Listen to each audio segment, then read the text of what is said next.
आखिरी समय पे धाना राजा के बोलावाई, राजा जी से मांगे बचनियाना।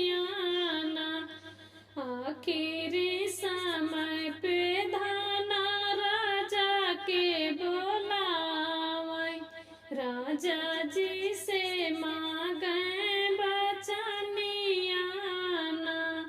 हमरे मारे पे राजा दूसरी जिन लाया, ललना पे पड़ी है विपतियाना। हमरे मारे पे राजा दूसरी जिन लाया, ललना पे पड़ी है विपतियाना। आखिरी समय पे दाना राजा के बोलावाई, राजा जी से मांगे बचनियाना। आखिरी समय पे दाना राजा के बोलावाई, राजा जी से मांगे बचनियाना। हमारा कहल राजा ये कहू न मान, कैली है दूसरा बियाहवाना। हमारा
पापिन लालन कै मूड़िया दाहिने हाथे काटी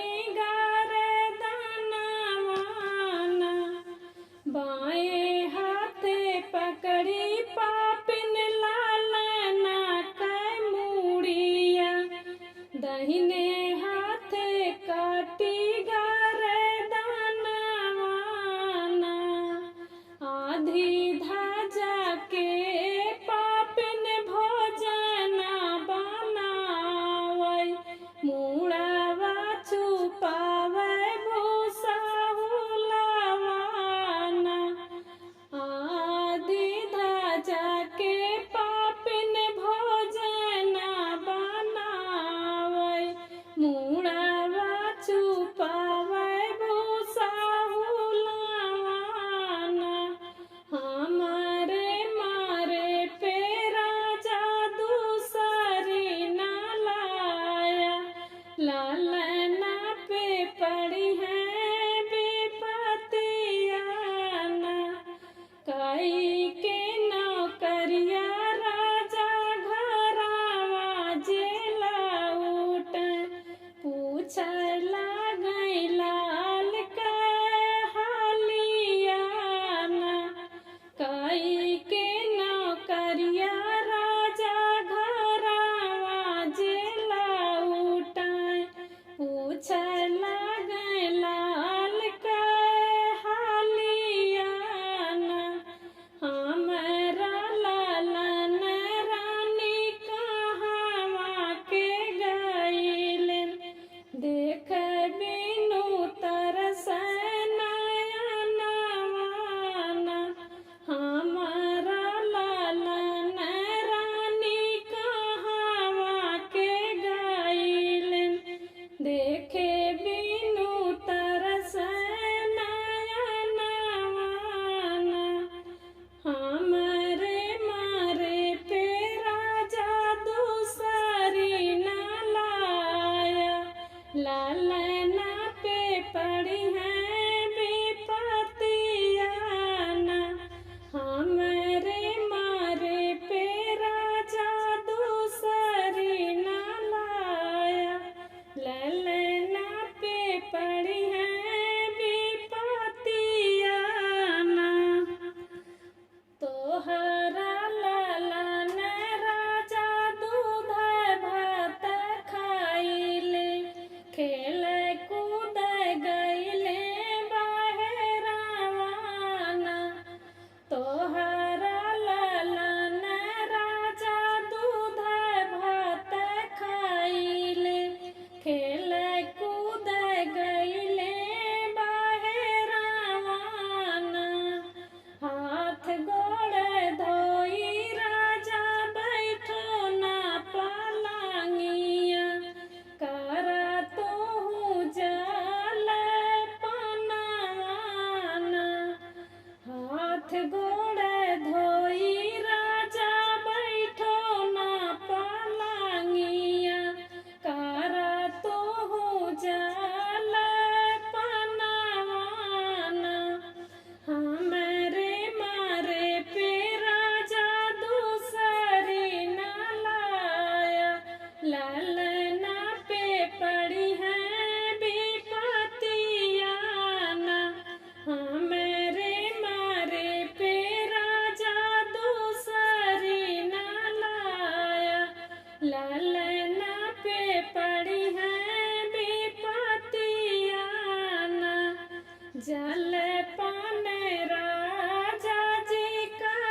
घर के भूसा